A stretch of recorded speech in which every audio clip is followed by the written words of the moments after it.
Now, Marwa and Safa were born in Pakistan back in 2017.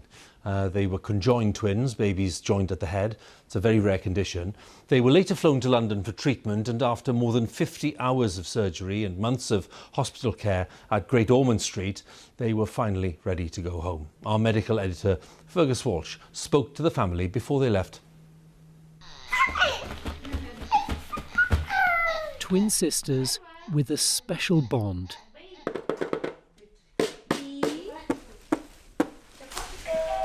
It's now just over a year and a half since Safa and Marwa were separated. Back to Safa. That's it. That's good. To Marwa. They're still having physical therapy, which they clearly enjoy. But they've been through a lot to get here, and neither has emerged unscathed. The girls were born joined at the head, an extremely rare condition. They'd never seen each other's faces. The BBC followed their incredible journey as, over 4 months, they underwent more than 50 hours of surgery. Safa and Marwa's skull was one long tube. Their brains were misshapen and interconnected. Separating them involved a huge team at Great Ormond Street Hospital, with every stage, every stitch planned in minute detail. All of it was paid for by a private donor. Once the twins were finally separated, surgeons created a rounded skull for each of them, using pieces of shared bone. Thank you. Alhamdulillah. Alhamdulillah. For their mother Zainab, the surgeons are heroes.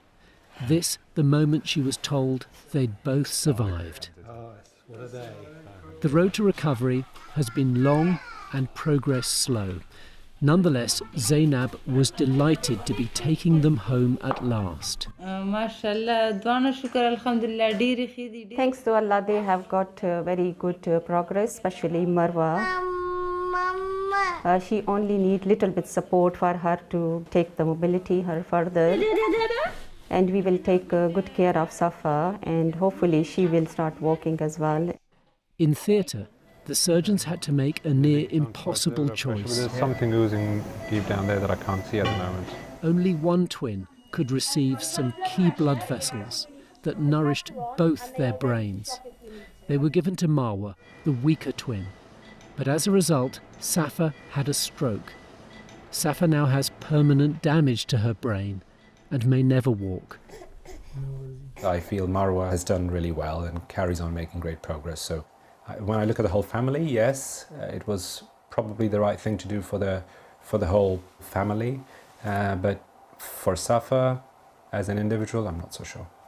It's a decision that I made as a surgeon. It's a decision that we made as a team. And it's a decision we have to live with. And does it still trouble you? Yes, very much so. I think it always will.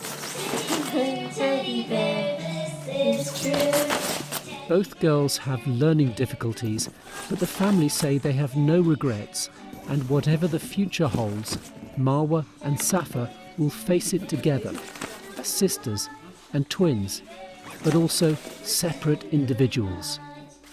Fegus Walsh, BBC News.